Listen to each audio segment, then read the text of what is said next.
We have the program director from Sustainability Technologies at Cape Fear Community College.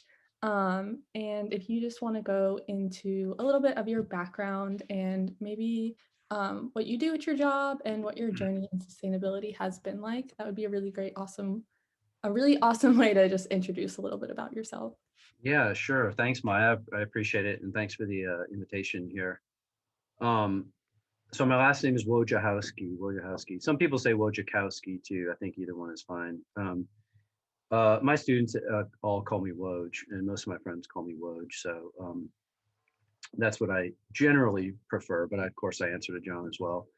My position is I'm the program director for the Sustainability Technologies program. So as the program director, I'm sort of like an uh, instructor plus position, if you will. Um, I mean, my primary job here at the community college is to teach. That's the way we do it here. We roll classes, and we just teach a lot. So I actually teach 11 different classes. And I have the list. I don't know if anybody would be interested in that. Maybe I'll cover that as we kind of go along. But so I teach 11 different classes over 3 different semesters. So it's not all at one time, but in any given semester, it's going to be 4 to 5, maybe even 6. The 6 would be kind of an extreme load, but 4 to 5 different classes, 3 to 5 different classes per semester, sometimes maybe multiple sections of each. So that's my primary job, and that's what kind of takes up the bulk of my time, so to speak. In addition to that, I have to run the program, and that's basically just that's the office side of things. That's speaking with new students, getting new students organized, advising current students, helping with any issues or anything like that. Buying all the materials that we need. We have a lot of materials and equipment here. I have a handful of things I'll show you.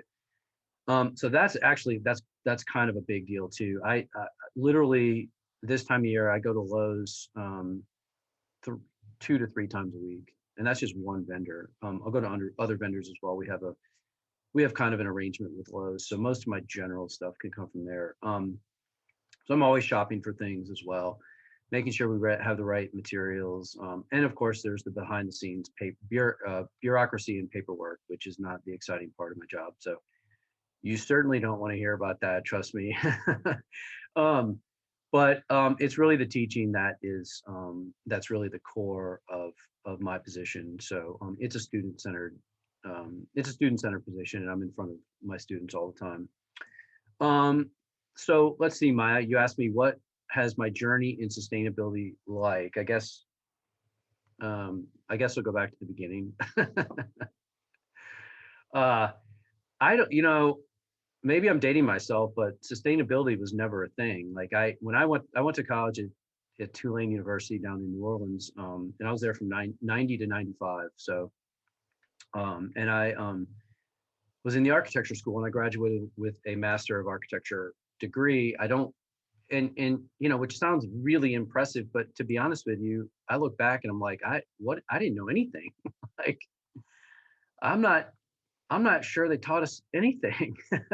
No, that's not entirely true. I sort of learned maybe, and this is what I noticed a lot about university students is maybe sometimes you feel that same way too as a university student. I would hope not, but maybe you do.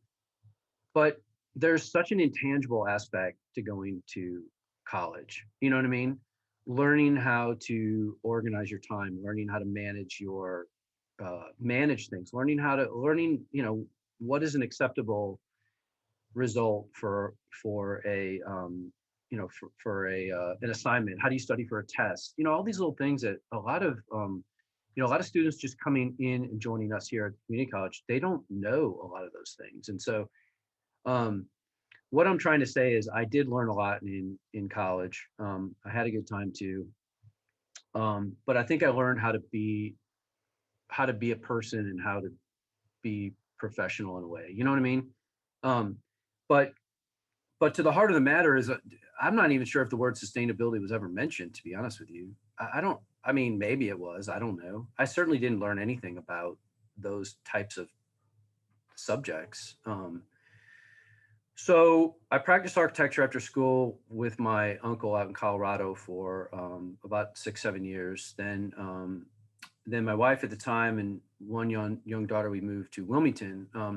Just kind of hit a glass ceiling at the work out there, and we wanted something new. Like a lot of people, we picked Wilmington off the map, and here we are. So I had a great uh, had a pretty great run at an office here in Wilmington. It's called Michael Moorfield Architects. I mean, it was really the pinnacle of my architecture career in many respects. We were designing these just unbelievably huge and complex houses. I look back on some of that and I'm like, it was a little absurd, that anybody needs a $10 million house, and not to mention some of the sustainability aspects of that. But boy, I learned a lot, and I certainly did thought that I did some pretty good work at that. Well, suffice it to say, the recession of 2009 just absolutely crushed us, and our office literally evaporated. Like it was like being on the Titanic, and you literally see the ship going down. And I know, maybe this past year has been like that for some businesses as well. It's just such a bad feeling. So I was out on my own. So I did start my own business. That was good. That was a nice silver lining. So I have my own architecture business, so I can continue to this day to do that work as I see fit.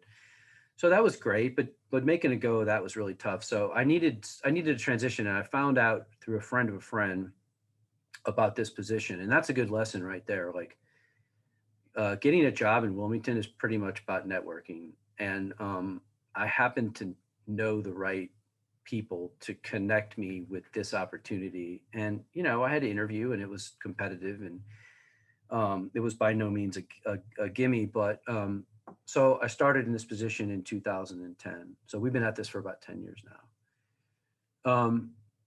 The program was nothing.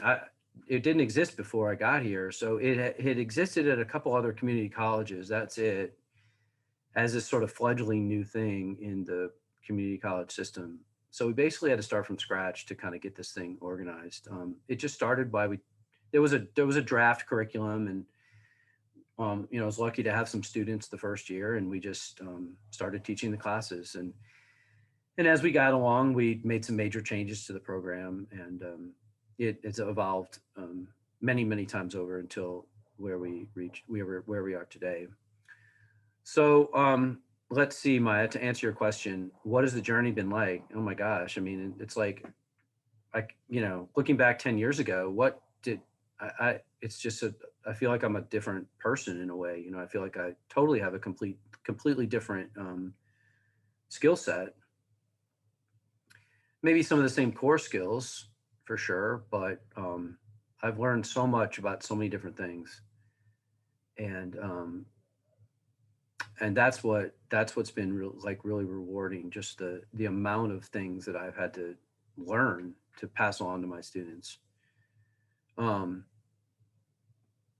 I should ask you if that's kind of answering your question, or if you have any other avenues you want me to go down on that. No, that was a perfect answer. Thank you so much for shedding some light on your background. Okay. I always love this first question, because I feel like we've had a lot of other guests too who have said, like, I never really knew what sustainability was, and then I got involved in it through this like kind of random thing that happened, and through this like random connection I made. So I like hearing you share that. And you also definitely touched on some of our other questions, which is cool. So our next question is, what was it about your current position that drew you to it, and kind of how did you find that? Wait, hold on. That's this stupid thing. It's an occupancy sensor, and it keeps going off. I need to adjust that. Well, I didn't know. I really did not know what this position entailed, to be honest with you. You know what I mean? I guess I could say that I wouldn't have pursued this position if I thought that I wouldn't enjoy teaching, or just had no skills to teach. And so I guess that was the low bar that I set for myself when I went after this position. You know what I mean? Like, I think maybe I could, maybe I could teach, you know? And I think a lot of people should think that way, to be honest with you. I think a lot of people would make awesome teachers, and they should think about that sometimes because it's a really rewarding thing to do. Now I knew this curriculum had enough to do with buildings, and that's one of our big focuses is on buildings, to make it relevant to my career, you know, and as an architect.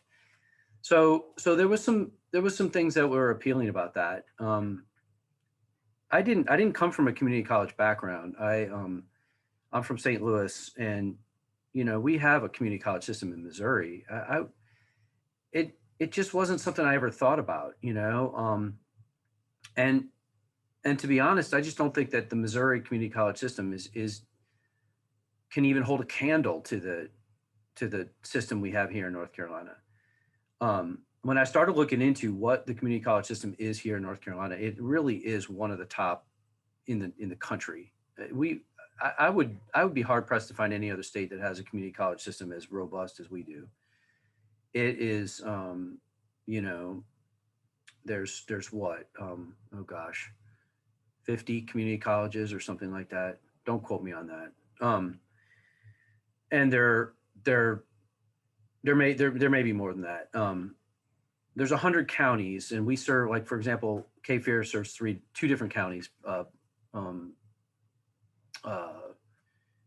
New Hanover, and Pender. Like Brunswick serves Brunswick. So maybe it's more, it probably is actually more than 50. It's probably in the 60s or something. I should know that, to be honest with you. But wow, we have a really incredible community college system, and it syncs and it works with the UNCW system too, which is really cool. It's not something like it's an either or kind of thing here in North Carolina. They complement each other. They work together. They're both well funded. They're both well respected, and you know, given priority here. And I hope that it stays that way because it's an incredible part of our state. So I did know that about this school, and that was one thing that kind of helped, that this place had such a great reputation, and that I knew there was going to be a lot of value here. So aside from that, it was honestly kind of a leap of faith, to be honest with you. Did I was I just kind of happy to have an opportunity like this at the time, being kind of underemployed? Definitely. And then all of the other things just kind of fell into place from there. Now, having said that, the first couple of years were a bit of a nightmare, to be honest with you. I mean, like I had to go, you know, like, what are you going to talk about in class tomorrow? You know, like you have 2 hours or 3 hours in front of your students or whatever the case may be, even an hour. What are you going to talk about? You're just going to like sit there and just ramble on? You have to be prepared for the class. And I was literally in the first few years at making lectures at night, almost every night. It was not great in terms of like lifestyle, but it was really like, it was the only way I could keep up. And that was one thing we have here. We have a pretty robust pace. The pace just never stops here, you know? Now, luckily 10 years later, I don't have to do that every night. And I look back on that. I'm like, I don't even know how I did it. It's like this. It's like looking back on having kids. You know, I don't know if any of you guys have kids. Y'all seem too young for that, but you never know. And you know, I look back on having kids. I'm like, man, how did I get through that? You know, and you'll say that at some point in your life, and you'll laugh too. And I'm glad I don't. Honestly, glad I don't have to do that again. But it's the same thing. I'm like, God, how did I survive those first few years as a teacher? And I'm sure a lot of new teachers feel the same way. Now I've got a bank of material that I can rely on. I mean, it's just an exhaustive list of lectures and assignments and things like that. And I'm always working on it, but it's not starting from scratch. You know what I mean? One of the worst things is a blank sheet of paper. Like it's daunting. You know, the old rule of thumb, they say that for, who has the luxury for this? They say something like, for a good PowerPoint presentation, you have to spend something like, what is it, Kat? You probably know this, or Maya, maybe you put this PowerPoint together, something like 6 hours for every hour of presentation or something along those lines. Yeah, it always amazes me how much time some people can spend on it. But yeah, you're right. I don't think anyone really has that luxury. So sometimes I look at some of those early lectures, I'm like, man, I slapped that together, and I'm glad I've revised this now, you know what I mean? But you had to start from somewhere, and they weren't all PowerPoint. Some were just notes and things like that. And now I've learned to kind of be a little bit more flexible in some of my instructional techniques as well. Like, there's not always a lecture, you know, like sometimes maybe it's a discussion, or certainly hands-on and lab work and things like that. But that only comes when you have the knowledge and you have the preparation, and you kind of know what you're dealing with, that you can be able to kind of do that. Maybe if, like, some of your professors, the more casual and relaxed they are in class about the material, you know, the better prepared they are in a way, which is kind of counterintuitive. The more they know about that subject, the more they can just sort of talk informally about it and deliver something in a much more, you know, maybe relaxed and casual manner. So maybe you see that at your school as well. I definitely do see that at UNCW as well. Like, year after year, as I hear professors like give the same lectures and give the same, it's definitely helpful to be well versed in your topic. But moving on to another question that you have sort of hit on,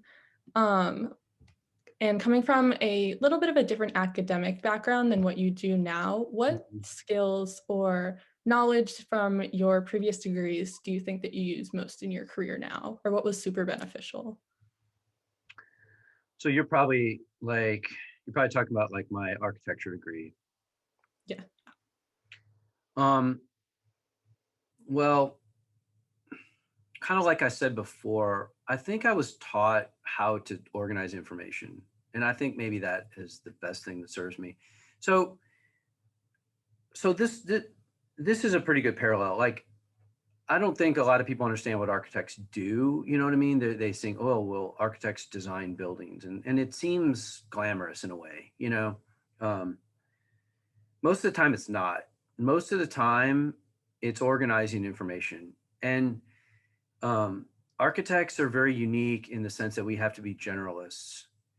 We have to know a lot about a lot of different things, but we're not meant to be an expert in any one particular subject. In other words, you know, if you're going to get the mechanical system designed in a commercial building, it's typically not going to be the architect, it's going to be a mechanical engineer. The electrical is going to be designed by an electrical engineer, you know, et cetera. So you have different trades, but the architect has to understand how all of that stuff comes together and how it relates. So you do have to know enough about electrical, enough about mechanical, enough about structural, enough about finishes, enough about interiors, and then, of course, enough about construction, because you have to manage through construction as well. Now, what does that have to do with sustainability? Well, sustainability is kind of a generalist subject. It really is kind of like there's no real one thing. Sustainability is not one thing. And that's what makes it so slightly misunderstood by people. And maybe, you know, maybe that's just part of what we have to do, is sort of tell people, well, what does this subject even mean? It's not even a subject so much as it is kind of an overlay on everything else. You know what I mean? Looking at anything you do from the lens of sustainability means looking at it from a triple bottom line perspective, you know, people, planet, profit. So you have to look at things in terms of their impact on the environment, but also their impact on people and finances as well. And that's so, like, you know, there's a definition of sustainability. You know what I mean? Triple bottom line, doing things today so that we don't impact the future negatively or adversely, so our kids and grandkids have the same opportunities we have. Well, okay, like that's sustainability. So can we just pack it in and call it a day? I mean, it's not, the challenge is, how do you apply sustainability to everything, whether it's a building, or whether it's a forest, or whether it's a wetland, or a waterway, or a piece of urban infrastructure, or the climate, or whatever. So I guess to answer your question, to not go off on too much of a tangent, Maya, is that has served me very well. This idea that I was sort of trained to be a generalist, and now all of a sudden, I've got 11 different subjects on my plate. I have to teach. Maybe this is a good time to share that. So I teach. My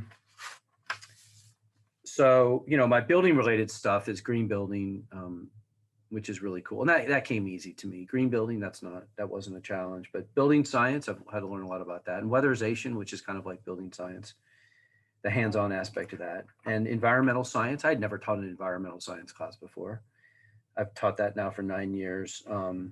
And then I have to teach, and then my sustainability classes, my intro and issues and sustainability classes. So I've had to really dive into that, into things like business and how do you incorporate sustainability into a business? We do that in my issues class. That's pretty cool.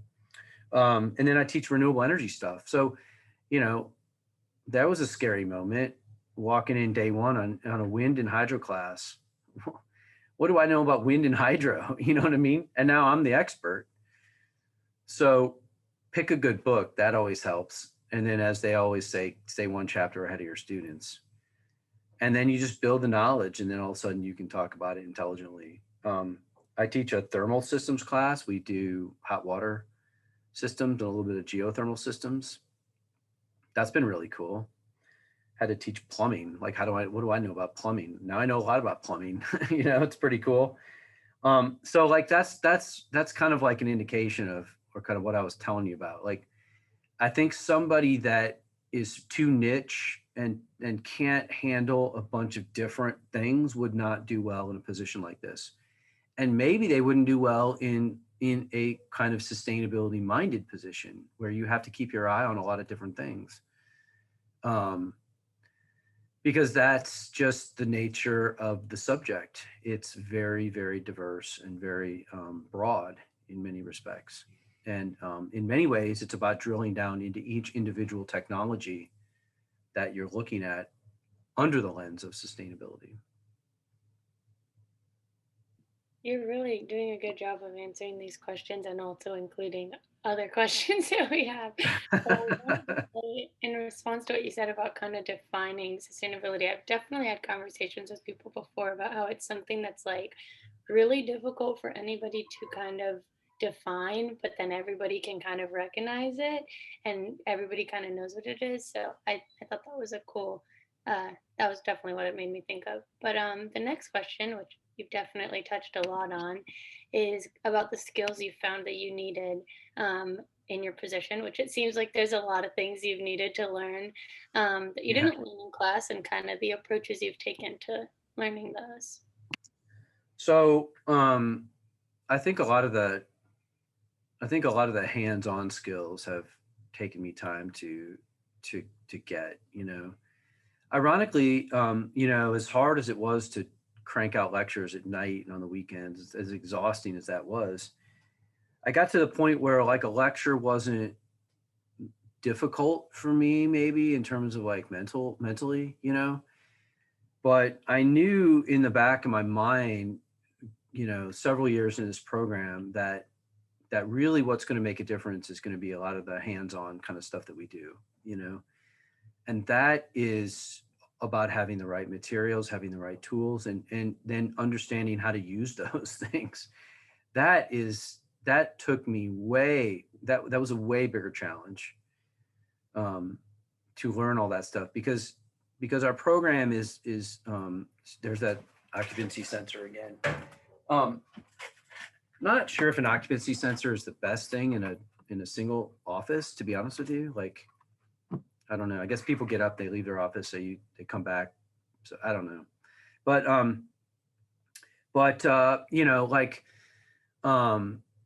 learning about all that stuff. Like, so I've had to learn about electricity. I've had to learn about, like I said, a little bit about plumbing, a little bit about HVAC, a little bit about, luckily I had a pretty good knowledge of like working around my house and stuff. I was I've done a lot like around my houses and stuff. So I was pretty good at basic carpentry and basic repair work and stuff like that. So I wasn't unskilled in that. So that helped.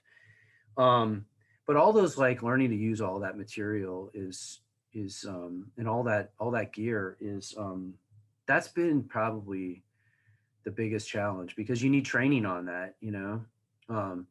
I can take information from sources, internet, books, whatever, and put it into a lecture. That's I feel like I'm pretty good at that. Now it takes me time and I'm too perfectionist about it. And then that's a flaw. But you know, when you have to learn about how to use a piece of equipment, like that's a challenge.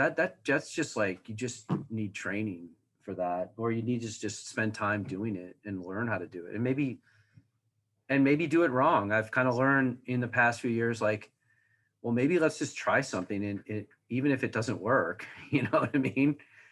And and just maybe having a little bit more of a more of a leap of faith about stuff like that. Like I guess I was always kind of scared that, well, I don't want to do a lab unless it's perfect, you know, unless it works out perfectly.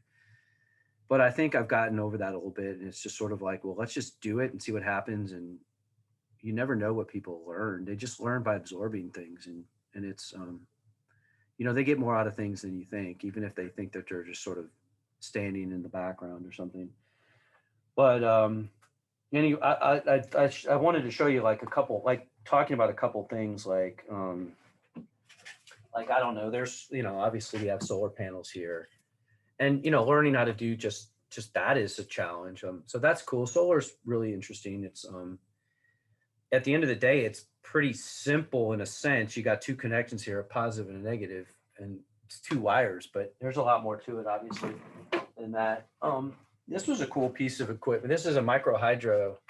This is a small micro hydro turbine. You could power not a whole house with this, but you could certainly keep a small bank of batteries charged with this. What you do is you run water through this thing. The water enters that little port right there, and you put a pressurized pipe of water on that, and the water pressure comes from height, and it spins this little thing at the bottom called a runner. See that runner down there? And that runner spins the generator and that makes electricity. It makes direct current electricity. So that's cool. We play around with those systems and we build like working micro hydro systems. It's not applicable to Wilmington at all. You can't even do that here because we don't have any hills or anything, but it's still pretty cool. You learn a lot. And I don't know, like just gear like this, you know, that's a solar charge controller. That's not too complicated.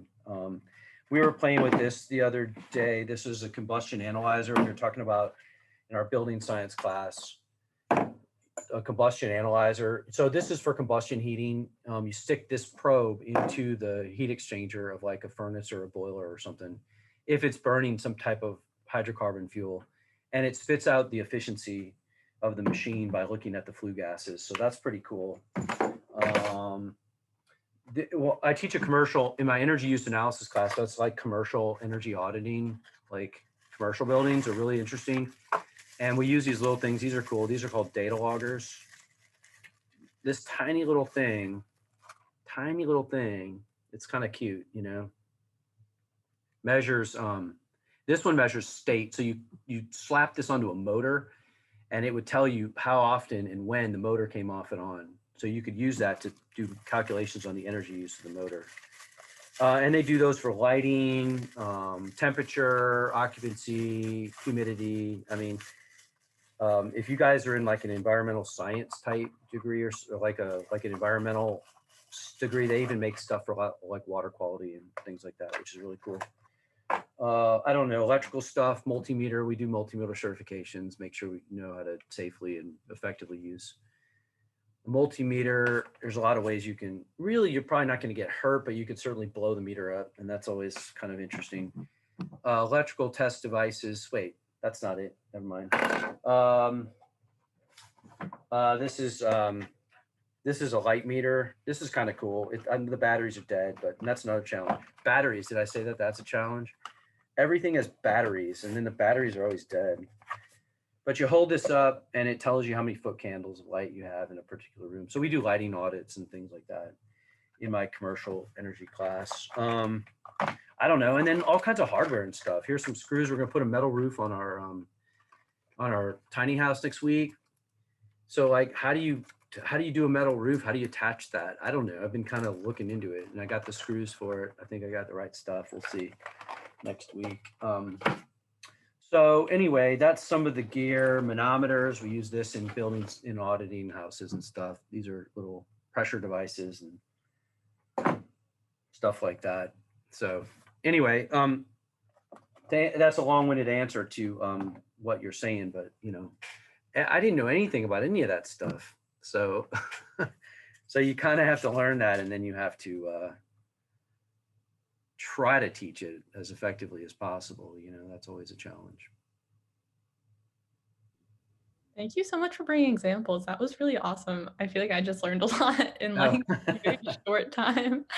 But even seeing those things like really brings it. Well, that's a small part of the gear we have. That's really cool about this program. We have so much like gear and stuff like, and so it's that technologies part of the program that really is exciting to me. You know, I love sustainability. Don't get me wrong. I love the concepts.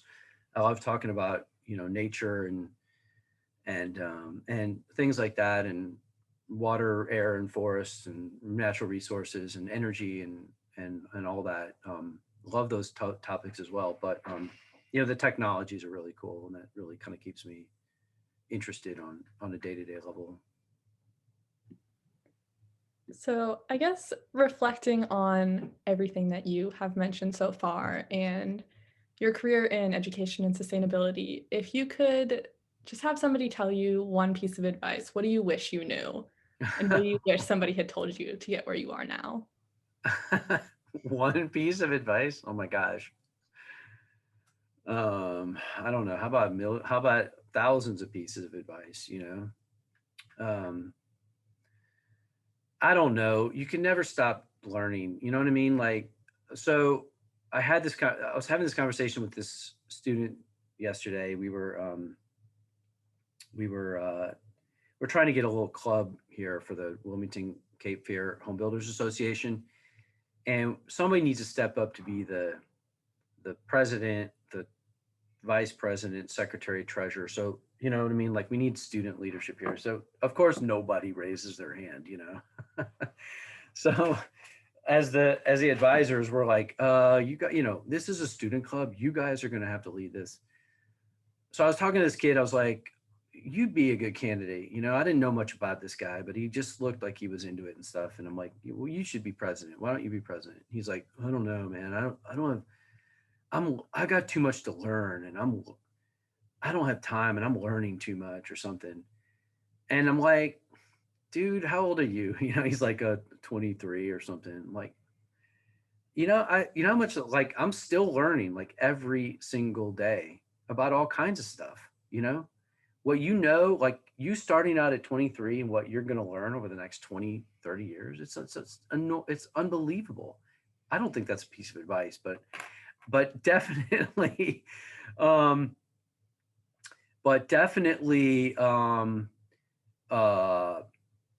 like, you know, never stop trying to learn about things, even dumb things, you know, like just little things, you know what I mean? Like little things around your house or how to do something. There's so many things now on YouTube, and we have so many more resources than we had before. That is just, it's enormous. I guess, okay, so advice about teaching, because that's what I do. I guess I wish somebody had told me that how like the teaching isn't as easy as you think, first of all.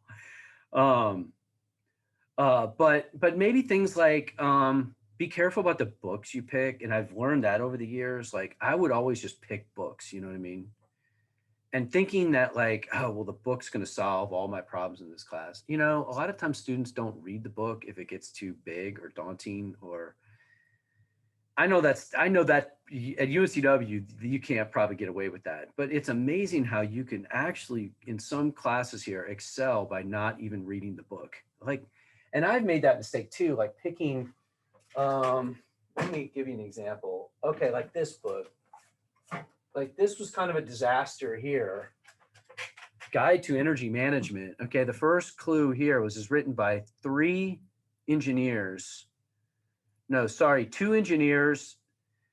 and a cumulative 3 PhDs. Okay, right off the bat, that should have been a red flag, you know? And I opened this book and it was like, wow. I mean, this is like, we need to be here and this book is way up here. And that was a disaster. So what I've done, I've actually eliminated a lot of books from my program, and I have incorporated what I need to into my lectures, and then ditched that. Wind is a huge problem in that regard. Like look at this one, wind energy, an introduction. Okay, an introduction. So let's talk about the wind and let's talk about offshore wind. And we talk about all those things. That's an introduction to wind. What's the rotor? What's the tower? Those are introductions to wind. Does that look like an introduction to wind? You know what I mean? That looks like calculus 3. Like look at that, So I've learned a lot of those lessons the hard way. Vet your books very carefully, and then I guess maybe another piece of advice is just don't take everything so seriously all the time. I think I took my job too seriously at first, and I was probably just, I don't know, maybe I was just like kind of not as casual as I needed to be in the classroom. Casual in a, not like the classroom's running amok or anything. I don't tolerate that, but just not being so stiff, but that's happened over time that I've had the confidence and the knowledge to be able to do that. And I guess the other thing maybe is like, I think I have a lot more empathy and sympathy for student problems than I used to. When I first started teaching, I don't know why, maybe not at first, but after a while, I just kind of had this sort of sink or swim mentality. Like, I guess I was tired. I guess, there's always excuses. There's always problems. There's always family issues and illnesses and things like that. So I don't know. I do regret sometimes maybe, a couple students I look back on, I'm like, I probably should have passed them, under the circumstances. Did they deserve to pass? Probably not. But sometimes maybe give somebody more than they deserve. You know what I mean? And then maybe they'll come back around and they'll find the way through their own efforts to come back around. And I've had a lot of students that do that. They were not great students here, and now they are in these like awesome careers. And I know they look back and they're just like, wow, I got a great start there. And they probably maybe even feel kind of bad about some of their performance here. You know what I mean? But, you got to give somebody a chance. And if somebody's generally trying, and then they deserve a chance. Like I'll like one of my students, I was telling you about teaching. I just filled out a recommendation for him. He's going for, actually, he's graduating from your education school there, Watson School of Education. He went there to get his bachelor degree after me. I'm super proud of him. Real smart guy. Not a great student, to be honest with you. You know what I mean? Not really that motivated, kind of late a lot and, that kind of stuff. Just, not really, but smart, but really smart. And now he's applying to be a 8th grade science teacher. And, I wrote him a really nice recommendation because I know he's going to be an awesome teacher. And he had to get through those hurdles as a student. And we that's what we can do here. We can bring people through those hurdles and give them a chance. So. Every answer is really awesome, and I'm personally like noting a lot of this advice that you're giving because I'm planning. I don't know about that. I'm like short books. Okay, good. Well, art. So, Anne, do you teach? I'm just a student right now, so Okay. I'm in the process. I'll get there eventually, but hopefully a few years down the road, I will be teaching. Well, having said that, I will say this. I picked the book that started it all for me here was this book, and I don't have it. Oh, this is another thing. Don't lend out your books. There's a good piece of advice for you. Every time I've lent out a book, I don't get it back. Like there's something about books. Why is that? You know what I mean? So I lent this out. It was this amazing book. It's called Energy for Sustainability. Energy for Sustainability. I first started, I'm like, what the hell? How am I going to teach an intro to sustainability class? What the hell do I know about this? And this book was my like guiding light. And to this day, it serves as kind of like the backdrop that our program is about energy. It's about building performance. It's about infrastructure.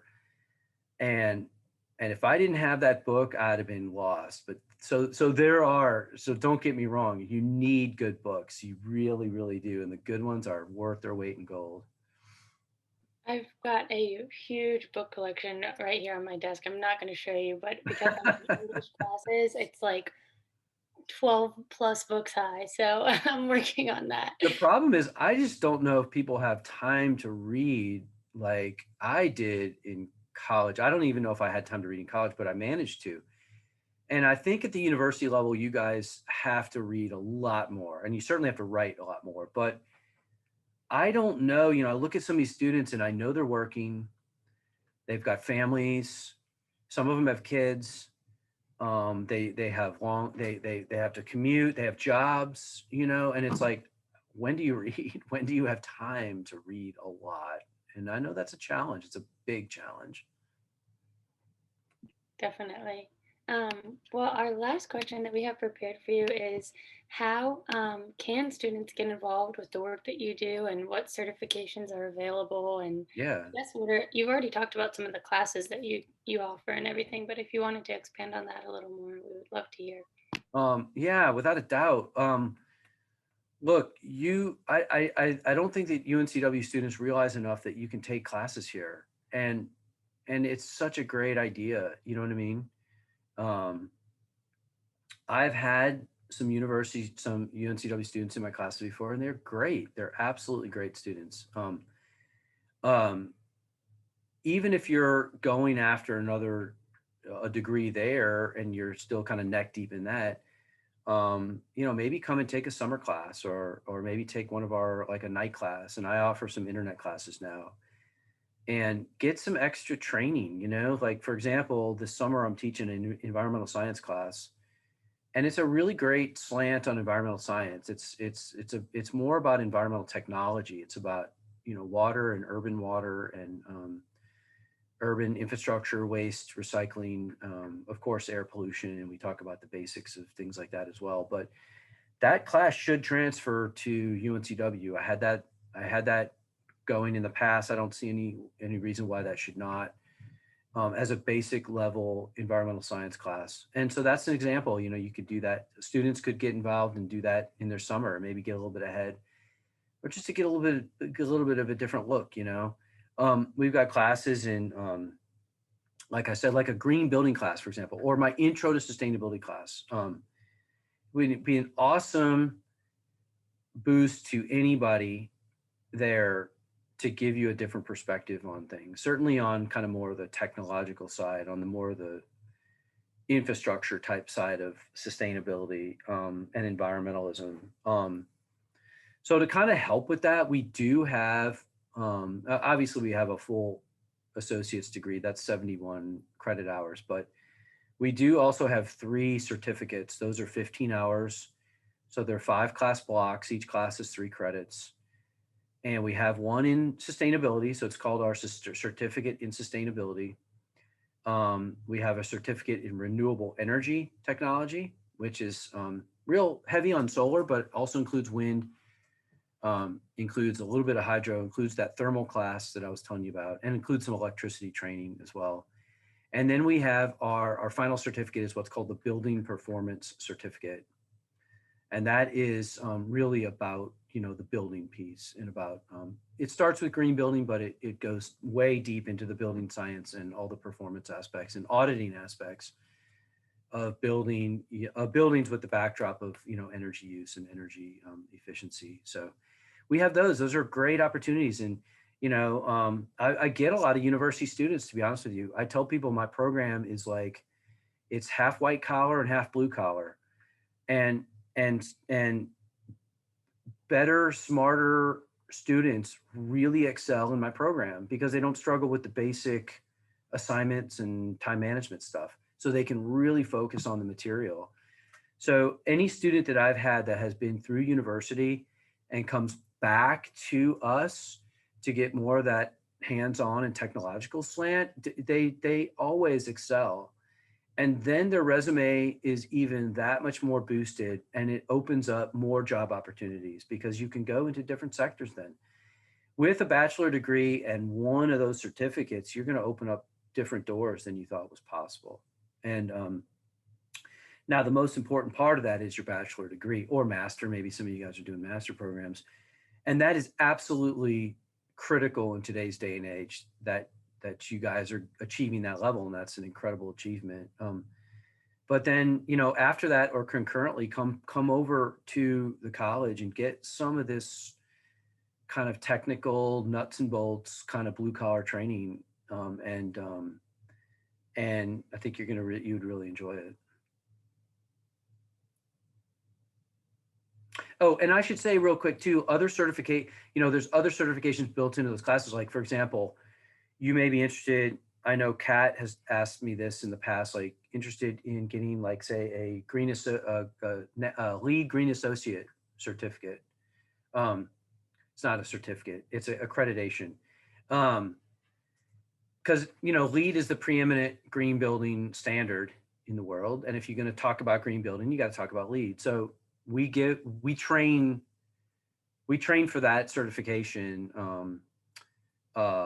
in our green building, in our green building class. It's built in. So we do have other certifications like ISO 14001, NABCEP in terms of the PV and the solar, and some things about multimeters, stuff like that. So certifications are also built into individual classes. And I would just kind of field those questions on a case-by-case basis. But that green building one is a really good one. And that would be certainly something that I would consider, along with the intro to sustainability class and that environmental science class, and maybe our basic renewable energy survey course in the summertime as well, are excellent opportunities for anybody with no prerequisites on any of those that I've talked about. Very low cost too. Those all seem awesome. I think you're totally right about like those are things that anybody could benefit from no matter what their background is. And that's something we touch on a lot in saying like in sustainability, like this is not just something that's for environmental science people or for marine bio people, it's not, and I'm an English and Spanish major, so like I'm like not, I don't know anything about the science and like stuff, but I'm excited about it and I like learning about it. So that's cool. That's really cool. Thank you. You're like my daughter. She's really good at English. She's getting a Spanish minor. She's so good at that language stuff, I bet we'd get along. For sure.